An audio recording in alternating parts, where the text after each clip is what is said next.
haruguru niho twatanguye kwimba, niho batanguye kutwereka ibikorwa dukora. Harimwo bamwe bashobora kuza bakubwira ati ni ngaha kandi atari mu nyuma, abandi bakatubwira ati oya mwihenze manuka hajya hepfo murondere.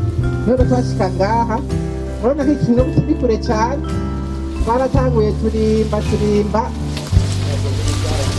tubona by'ukuri atacyo turiko turatora, mugabo uko ivu ryagenda n'ingene hagenda horoha, ukumva umengo hari ikintu munsi turakibandanya. Iki kintu uko twagitoye haciye iminsi ishaka kuri 3 niho turajuragirika.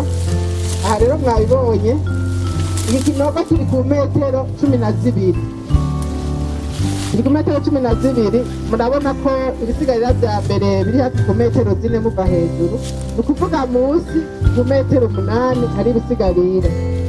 Tuvuga ko hari abantu barenga 30. Aha ntituramenya neza kugira uzobona iyo kija, mugabo ko ari akazi ka sugumwe, ni ukuvuga yuko si harehare, si mu bwagutse ntihagutse cyane, bane n'akazi ka sugumwe kagenda.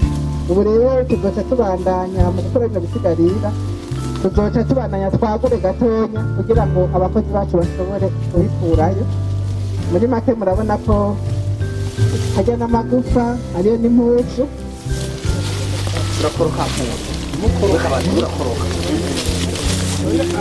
Ego, aho hose ku ruhande, ego ni ibisigarira.